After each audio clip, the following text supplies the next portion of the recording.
নাকি? ফেলবই তো। বিয়ে হয়ে গেল একটা ফোনও করলি না, নাকি অলরেডি বউয়ের আঁচলে তলায় ঢুকে পড়েছিস? এই শোন, বেশি বাজে কথা বলিস না। বিয়েতে এলি না কেন তুই? ছুটি ফুটি নিয়ে সমস্যা, ছাড়ো সব কথা। আগে বল ফুলসজ্জা কেমন হলো? ফ্যান্টাস্টিক, একদম হিন্দি সিনেমার মতো। ওয়াও, বউ কি দিল ফুলসজ্জায়? দেয়নি রে, দেবে। কি?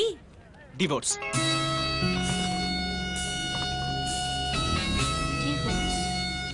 হাই আকাশ, ও হাই। এনাও আজকের থিম আর প্রশ্ন। যে কাপল ইন্টারভিউ দিতে আসছে আজকে তাদের 50তম বিবাহ বার্ষিকী। ওয়াও, তার মানে আজ ইয়াং আর ওল্ড জেনারেশনের মধ্যে আড্ডা হবে।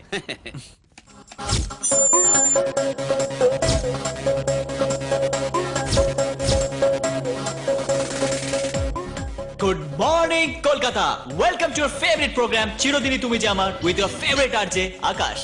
আজকে আমাদের স্পেশাল আড্ডার স্পেশাল টপিক হলো বিয়ে। আরে আরে, তোমরা কোথাও পালিয়ে যাও না, কারণ আমি জানি তোমাদের কারো কাছে বিয়ে মানে হলো রয়্যাল বেঙ্গল টাইগার, আবার কারো কাছে বিয়ে মানে অ্যানাকন্ডা। কেউ কেউ মনে করে বিয়ে মানে ঝগড়া বা অশান্তি, আবার কারো কাছে বিয়ে মানে হাড়ি কাটে বলি হওয়া। কিন্তু বিয়ে মানেই যে জন্ম জন্মান্তরের প্রেম, সেটা কি তোমরা কেউ বিশ্বাস করো?